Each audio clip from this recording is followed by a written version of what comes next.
Horrid Henry and Moody Margaret, or Mardy Moogret. "I'm Captain Hook." "No, I'm Captain Hook." "I'm Captain Hook," said Horrid Henry. "I'm Captain Hook," said Moody Margaret. They glared at each other.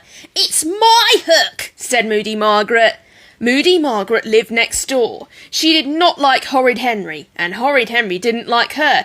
But when Rude Ralph was busy, Clever Claire had the flu, and Sour Susan was her enemy, Margaret would jump over the wall to play with Henry. "Actually, it's my turn to be hooked now," said Perfect Peter. "I've been the prisoner for such a long time."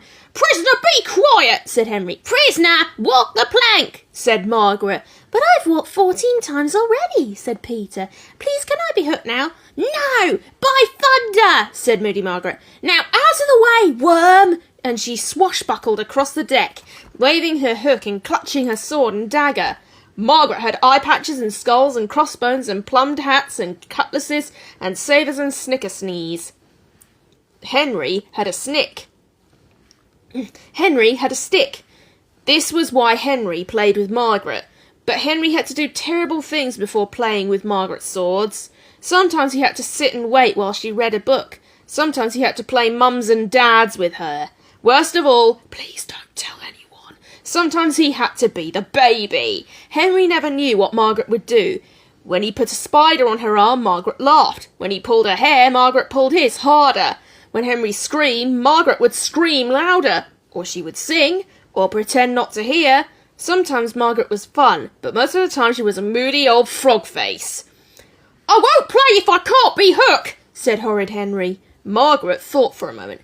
"We can both be Captain Hook," she said. "But we only have one hook," said Henry. "Which I haven't played with yet," said Peter. "Be quiet, prisoner," shouted Margaret. "Mr. Smee, take him to jail." "No," said Henry. You will get your reward, Mr. Smee," said the captain, waving her hook. Mr. Smee dragged the prisoner to jail. "If you're very quiet, prisoner, then you'll be freed and you can be a pirate too," said Captain Hook. "Now give me the hook," said Mr. Smee. The captain reluctantly handed it over. "Now I'm Captain Hook and you're Mr. Smee," shouted Henry. "I order everyone to walk the plank." "I'm sick of playing pirates," said Margaret. "Let's play something else." Horrid Henry was furious. That was just like Moody Margaret. "Well, I'm playing pirates," said Henry. "Well, I'm not," said Margaret. "Give me back my hook." "No," said Henry. Moody Margaret opened her mouth and screamed. Once Margaret started screaming, she could go on and on and on. Henry gave her the hook. Margaret smiled. "I'm hungry," Margaret said. "Got anything to eat?" Henry had 3 bags of crisps and 7 chocolate biscuits hidden in his room, but he certainly wasn't going to share them with Margaret. "You can have a radish," said Henry. "What else?" said Margaret. "A carrot," said Henry. "What else?" said Margaret. "Glop," said Henry. "What's glop?" "Something special that only I can make," said Henry. "What's in it?" asked Margaret. "That's a secret," said Henry. "I bet it's yucky," said Margaret. "Of course it's yucky," said Henry. "I can make the yuckiest glop of all," said Margaret.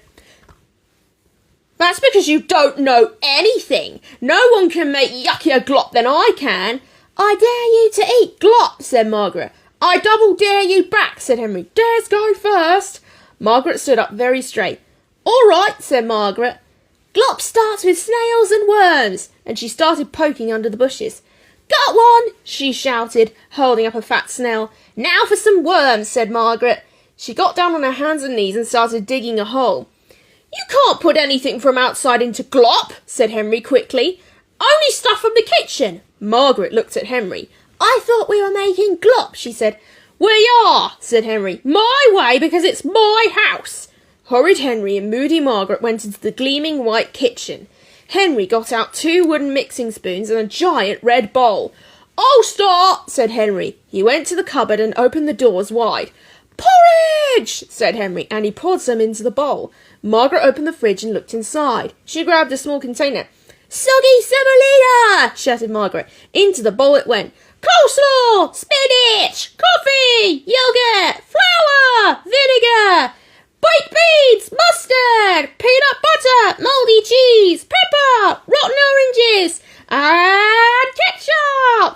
shouted Henry. He squirted in the ketchup until the bottle was empty. Now mix, said Margaret. Horrid Henry and Moody Margaret grabbed hold of their spoons with both hands. Then they plunged the spoons into the glop and began to stir. It was hard, heavy work. Faster and faster, harder and harder they stirred. There was glop on the ceiling, glop on the floor, glop on the window, glop on the door. Margaret's hair was covered in glop. So was Henry's face. Margaret looked into the bowl. She had never seen anything so yucky in her life. "It's ready," she said. Henry and Margaret carried the glop to the table, and they sat down and stared at the sloppy, slimy, sludgy, sticky, smelly, gooey, gluey, gummy, greasy, gloopy glop. "Right," said Henry. "Who's going to eat some first?" There was a very long pause. Henry looked at Margaret. Margaret looked at Henry. Me, said Margaret. "I'm not scared." She scooped up a large spoonful and stuffed it in her mouth. Then she swallowed. Her face went pink and purple and green. "How does it taste?" said Henry. good, Said Margaret, trying not to choke. "Have some more then," said Henry. your turn first, said Margaret. Henry sat for a moment and looked at the glop. My mum doesn't like me to eat between meals," said Henry. Henry, Hissed Moody Margaret. Henry took a tiny spoonful. "More!" more, said Margaret. Henry took a tiny bit more. The glop wobbled lumpily on his spoon. It looked like... Henry did not want to think about what it looked like. He closed his eyes and brought the spoon to his mouth. oh, look, Said Henry. you didn't eat any, Said Margaret. that's not fair. She scooped up some glop and... I dread to think what would have happened next if they had not been interrupted. Can I come in now? Called a small voice from outside. It's my turn to be Hook. Horrid Henry had forgotten all about Perfect Peter. "Okay!" shouted Henry. Peter came to the door. I'm hungry, He said. "Come in, Peter," said Henry sweetly. "Your dinner is on the table."